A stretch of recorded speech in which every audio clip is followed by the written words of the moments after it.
ये छोटी सी नून कुरान पाक में 50 दफ़ा इस्तेमाल हुई है। ये छोटी सी जो ज़ेर के साथ नून आती है कुरान में 50 टाइम्स यूज़ हुई है।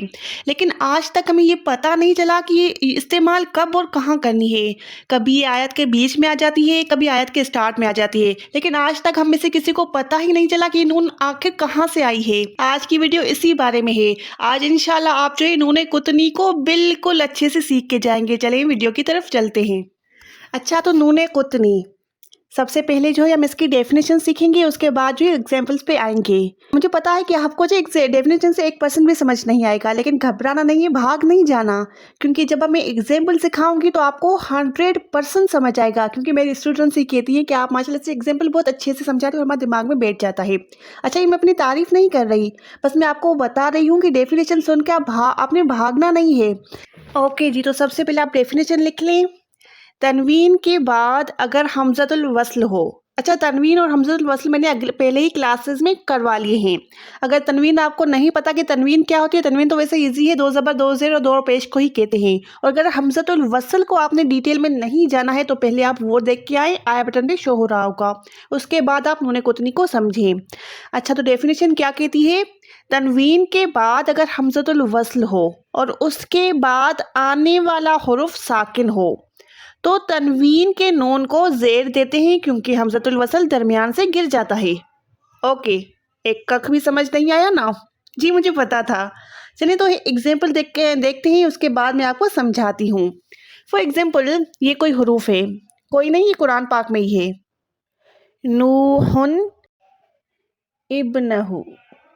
अच्छा, सबसे पहले तो थोड़ा सा हमज़तुल वसल को जान लें। हमज़तुल वसल क्या कहता है?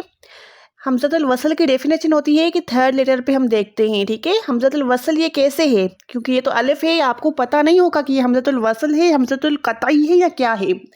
तो आपको ऐसे समझ आएगा कि आप थर्ड लेटर पे देखेंगे, अगर यहाँ पर ज़बर या ज़ेर होगी दैट मीन्स इस अलिफ पे ज़ेर देनी है। अगर यहाँ पर पेश होता तो इस अलिफ पे पेश होता, ठीक है। तो ये है डेफिनेशन हमज़तुल वसल की। तो यहाँ पर आप देख लें, थर्ड लेटर पे ज़बर है दैट मीन्स थर्ड लेटर पर ज़बर है और यहाँ पर ज़ेर है दैट मीन्स ये अलिफ जो है हमज़तुल वसल है।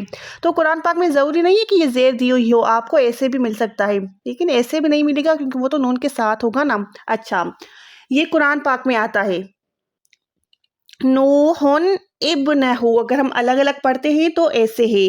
अब आप थोड़ा सा डेफिनेशन को देखें, फिर मुझे बताएं। तनवीन के बाद, तनवीन क्या थी? दो ज़बर दो ज़ेर या दो पेश को ही कहते हैं, ठीक है। तनवीन के बाद अगर हमज़तुल वस्ल हो, आपको मैंने क्या बताया कि ये क्या है? यहाँ पर हमज़तुल वस्ल है, क्योंकि यहाँ पर थर्ड लेटर पे ज़बर है। तो जब भी थर्ड लेटर पे ज़बर या ज़ेर होती है तो अलिफ पे ज़ेर होती है, ठीक है। या खाली अलिफ होता है तो हम खुद ही यहाँ पर ज़ेर लगा देते हैं। ये हो गया हमज़तुल वस्ल, इसलिए मैंने पहले ही ज़ेर दे दी थी कि यहाँ पर हमज़तुल वस्ल है, तो कायदे के मुताबिक यहाँ पर हम ज़ेर देंगे। तो ये हो गया हमज़तुल वस्ल। तो back to the definition. Definition क्या कहती है? तनवीन के बाद अगर हमज़तुल वस्ल हो, उसके बाद आने वाला हुरुफ साकिन हो। तो क्या ये साकिन है? बिल्कुल साकिन है। थोड़ा सा घबराना नहीं है, आपने ध्यान से सुनना है, क्योंकि आपको डेफिनेशन रटने की भी ज़रूरत नहीं पड़ेगी, आपने बस कायदा समझ लेना है। तनवीन के बाद आने वाला हमज़ा जो हुरुफ होगा वो हमज़तुल वस्ल होगा, उसके बाद जो है हुरुफ साकिन होगा। ये क्लियर हो गया? ओके। अब जो है अगर ये साकिन होगा तो हम क्या करेंगे? तनवीन के नून को ज़ेर देंगे। अब यहाँ पर आपने पॉइंट को नोट करना है। मैंने क्या कहा? तनवीन के बाद अगर हमज़तुल वस्ल होगा, उसके बाद हुरूफ़े साकिन होगा, तो तनवीन के नून को हम ज़ेर देंगे। अब यहाँ पर तनवीन का नून कैसे? तो थोड़ा सा इसको हम खोल लें। ओके जी, खोलते हैं, एक सेकंड। थोड़ा सा यहाँ पर मिटाना भी पड़ता है, इसलिए टाइम लग जाता है। ओके, ये बा पहले ही है। अगर हम इसको खोल लें नूहुन को, क्या हम इसको ऐसे लिख सकते हैं? ये आपको कहीं पे भी यूट्यूब पे नहीं मिलेगा, ठीक है। क्योंकि ये मैंने अपना लॉजिक लगाया है, इस कायदे को मैंने खुद खोला है, तो यहाँ पर आपको कहीं पर भी यूट्यूब पे ये खोल के नहीं समझाएंगे। इसलिए आपने आज ध्यान से सुनना है कि आखिर नून कुतनी है क्या। ओके, तो आपने इस हा को खोलना है। यहाँ पर हुन को क्या हम ऐसे लिख सकते हैं? नूहुन, और ये भी नूहुन है ना। तो मैंने क्या बोला? हमने इस हुन को ऐसे लिख लिया क्योंकि हुन बेसिकली यही होता है जिसको हम ऐसे भी लिखते हैं। तो ये बात क्लियर हो गई कि हम नून ऐसे लिख सकते हैं। अब बैक टू द डेफिनेशन। कायदा क्या कहता है? तनवीन के बाद हमज़तुल वस्ल हो, उसके बाद हमज़ा जो है हुरूफ साकिन हो, तो हम तनवीन के नून पे ज़ेर देंगे। तो जी यहाँ पर आपने ज़ेर देनी है, यहाँ पे इस नून पे आपने ज़ेर दे दी। ओके, दैट मीन्स ये जो है साकिन हट के यहाँ पर नून, ये जो है साकिन हट गया, अब यहाँ पर नून ज़ेर के साथ आ गई। अच्छा, इसके आगे क्या कहता है? और यहाँ से हमज़तुल वस्ल गिर जाएगा। ओके, तो यहाँ इसको हम गिराते हैं, इसको हम गिरा के यहाँ पर लिखते हैं। हमज़तुल वस्ल यहाँ पर गिर गया, ये हो गया ऐसे। अब ये क्या बन गया? नूह निब्नहु। This is the basically word. अब इसको कुरान पाक में कैसे आता है मैं आपको वो भी दिखाती हूँ। ओके, कुरान पाक में आपको ये कैसे मिलेगा? इस टाइप का मिलेगा। साथ में छोटा सा लिख लेती हूँ ताकि आपको समझ आ जाए। यहाँ पर मैं लिखती हूँ ऐसे।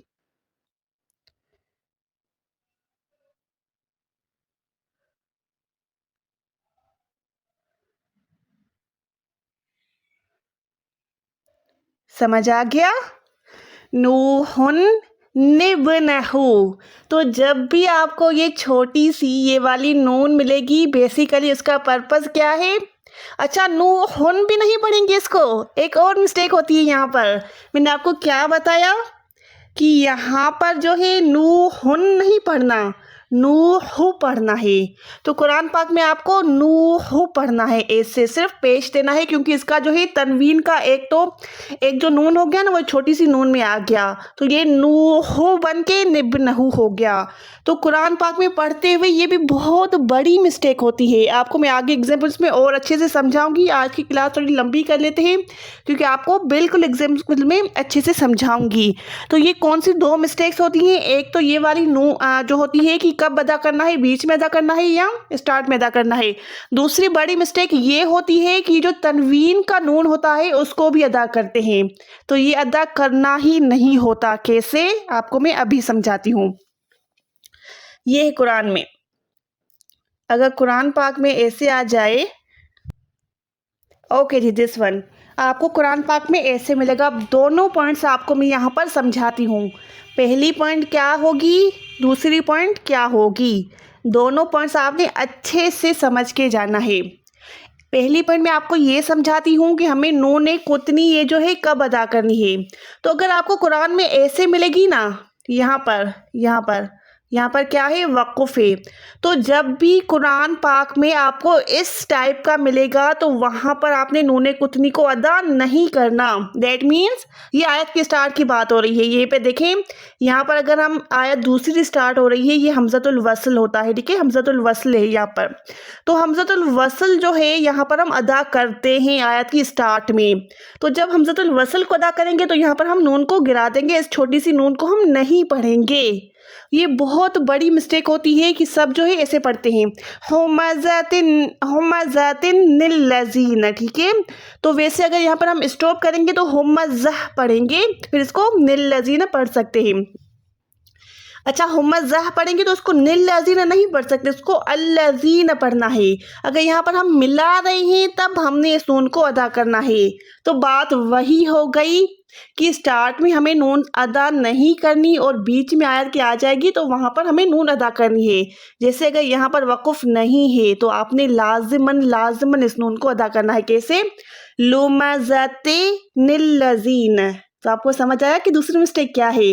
बिल्कुल ये वाली दूसरी मिस्टेक है। ये देखें, यहाँ पर हम कैसे पढ़ते हैं? लुमज़तिन फिर निल्लज़ीन। दैट मीन्स तिन वाला भी हम नून अदा करते हैं, इस नून को भी पढ़ते हैं। तो ये बहुत बड़ी मिस्टेक है।